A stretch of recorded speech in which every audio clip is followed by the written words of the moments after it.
Guys, welcome to my podcast coffee with গল্প। আমাদের সাথে রয়েছে অনুষ্কা। হ্যালো। তো অনুষ্কা হচ্ছে বেসিক্যালি ফ্রম ঝাড়গ্রাম।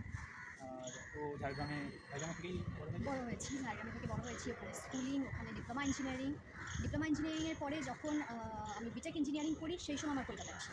আচ্ছা, তারপরে কি কলকাতাতেই থাকা? তারপরের থেকে কলকাতায় ছোটো থেকে বড় হওয়া ঝাড়গ্রাম? ছোটো থেকে বড় হওয়া যায়।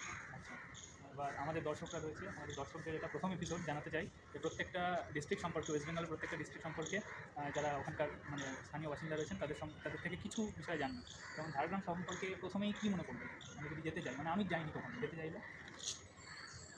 সবুজ প্রকৃতি, পলিউশন ফ্রি জোন, আর আমরা একটু ব্রিটিশ পিরিয়ডের দিকে যাই। সেই সময় দেখতে পাবো আমরা ঝাড়গ্রাম রাজবাড়ি। আমি তো আমাদের মডার্ন হিস্ট্রি পড়ানো হচ্ছে, সরি ফর ডিস্টার্বিং। তো সেই ব্রিটিশ পিরিয়ড নয়, এটা জাস্ট করে। তো ঝাড়গ্রাম রাজবাড়ি বেসিক্যালি হচ্ছে সেটার রাজা মল্লদেব ওখানকার একজন জমিদার ছিলেন, তো যাকে আমরা রাজা বলে জানি। আপনারা ওখানে গেলে ওখানে সাইনবোর্ডে আরও অনেক ধরনের ডেসক্রিপশন পাবেন, যেগুলো আমি এখনই এই ব্লগে দিতে চাই না। ওকে, সেগুলো ছুপানো থাকলো যারা যাবেন তাদের জন্য। একটা দ্বিতীয় ডিয়ার পার্কে অনেক ধরনের শুধু ডিয়ারের প্রজাতি নয়, তার সাথে সাথে ওখানকার নিজস্ব কিছু প্রজাতি আছে, কিছু বিড়ালের ভ্যারাইটি আছে। তারপরে প্রচুর সংখ্যক গাছ আছে, যেই গাছগুলো মেডিসিন পারপাসে ইউজ হয়। আর বাকি তো আপনারা গেলেই দেখতে পাবেন।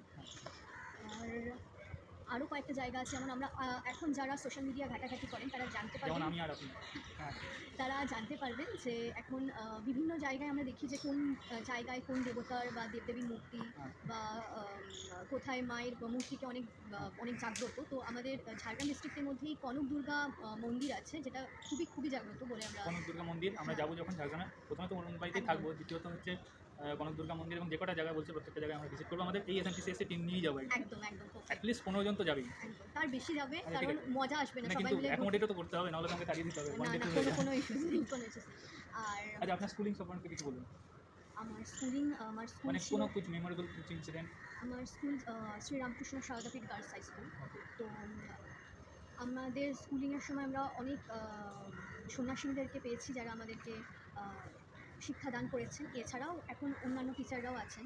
তার মাঝখানে আমি একজনের কথা না বললে আমার শিক্ষা জীবন হয়তো অসম্পূর্ণ থেকে যাবে। সেটা হচ্ছে পরিব্রাজিকা আত্মহৃদয়া, আমাদের গৌরীদি শ্রদ্ধা। তার যে মোরাল ভ্যালুসগুলো আমাদের মধ্যে উনি ইনপুট করেছেন, ওখানকার যে ডিসিপ্লিন, ওখানে মন্দির, ওখানে শ্রীরামকৃষ্ণ দেব, মা শারদা, বিবেকানন্দের যে আদর্শ, সেটা বোধ হয় সব। হ্যাঁ, একদম। আর কোনো কিছু ঘটনা যেটা মানে খুব ফানি ঘটনা স্কুলের? ছোট্ট ঘটনা। আচ্ছা, আমাদের স্কুলের মধ্যে না, মানে আমাদের যে ঝাড়গ্রামের সারদাপীঠ, সেটা হচ্ছে অনেকটা জায়গা জুড়ে আছে। এবারে আমরা তখন না, বাঘ ঢোকেনি, কিন্তু মনে করা হয় যে ওখানে একটা সময় অ্যাকচুয়ালি এটা এস্টাবলিশ হয়েছিল বিবেকানন্দের শিষ্য স্বামী সর্বানন্দ মহারাজজি করেছিলেন।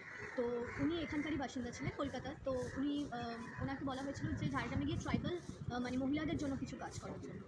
তো সেই সময় কিন্তু অনেক ধরনের ওয়াইল্ড অ্যানিমালস মানে ঘোরাঘুরি করতো, এবং যে কোনো কারণেই হোক আমরা শুনেছি আর কি, যে ওনার কাছাকাছি নাকি ওনার যে মানে তেজস্বী রূপ, তার কাছাকাছি নাকি আসতো না। তো এটা ওই ঘটনা নয়, এটা ঘটনাটা হচ্ছে আমি মানে টিফিন টাইমে জাস্ট র্যান্ডামলি ওখানে ঘুরছি, আর ওখানে অনেকগুলো জায়গা আছে যেখানে শুধুমাত্র ওই গাছগাছলা, মানে জঙ্গল টাইপের আর কি। তো টিফিনের ব্রেক খতম হয়ে গেছে, বাট আমরা দুজন আর কি ঘুরেই যাচ্ছি, এইটা ওইটা সেটা। তারপরে ওখানে একজন ছিল যে ওখানকার যারা সন্ন্যাসী মুনিরা, অনেকে যারা অন্যান্য ধর্ম থেকে আসে, তাদের আমি শুনেছিলাম, এটা কতটা ঠিক বা কতটা ভুল আমি জানি না, তাদেরকে ওখানে অনেকে খবর দেওয়া হয়। তো ওই জায়গাটায় গিয়ে তো আমার একটু ভয় লাগছিলই।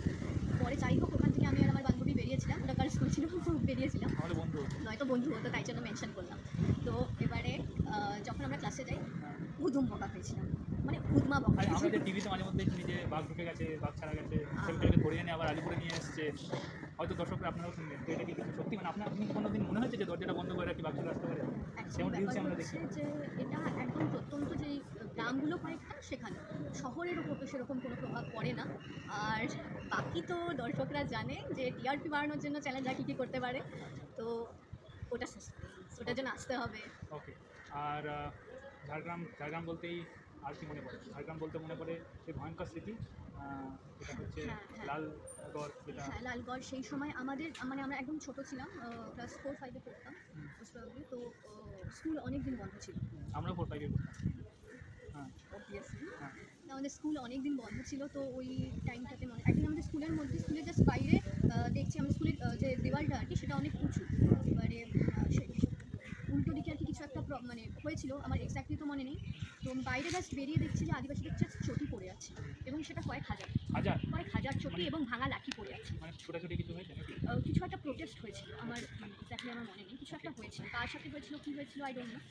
কিন্তু হ্যাঁ, আমি ট্রমাটাইজ ছিলাম যখন আমার হচ্ছে জ্ঞানেশ্বরী একটা ঘটনা ঘটেছিল, জ্ঞানেশ্বরী ঘটনা ঘটেছিল, ওই ঘটনাটার পর আমি ট্রমাটাইজ ছিলাম, মানে ট্রেনে উঠতেও ভয় পেতাম। এক্স্যাক্টলি, অ্যাকচুয়ালি আমরাও রিসেন্টলি কিছু ফ্লাইট অ্যাক্সিডেন্ট এবং ট্রেন অ্যাক্সিডেন্টের পর আমি নিজেও ট্রমাটাইজ, এবং লাইব্রেরিতে বসতেও ট্রমাটাইজ, তখন এখানে এসেই না ল্যান্ড করে যায়।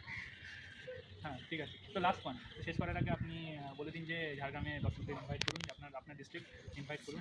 সবাইকে বলবো ঘুরে যাও, কারণ এখন সেফ আছে, যেরকম আগে ঘটতো এখন এরকম কোনো টেনশন নেই। আর বাঘ সিংহ এগুলোর তো মানে ওটা বাঘের কামড়েটা পড়তে পারে, ঠিক আছে, ওটা মেনে নেওয়া যায়। হ্যাঁ, তো এখানে অনেকগুলো সুন্দর সিনারি আছে। এছাড়াও আমি যেটা বলবো স্পেশালি ঝাড়গ্রামের হয়ে যেহেতু বলছি, ওখানকার হাইট স্পট ঘাগড়া, গাডরাসিনি, লালচল, তারাফেনি ড্যাম, আর হচ্ছে আরেকটা আমরা নিজেরাই একটা স্পিসিস। হ্যাঁ, আমার এই মুহূর্তে এক্স্যাক্টলি এখন মনেও নো পড়ছে না। নো ম্যাটার, ওটা সাসপেন্স থাক, বলবেন না। হ্যাঁ, ওই জায়গাগুলো ঘোরার জন্য ওই ফাইভ স্পট কিন্তু যারাই মানে শুটিং স্পটের জন্য দারুণ।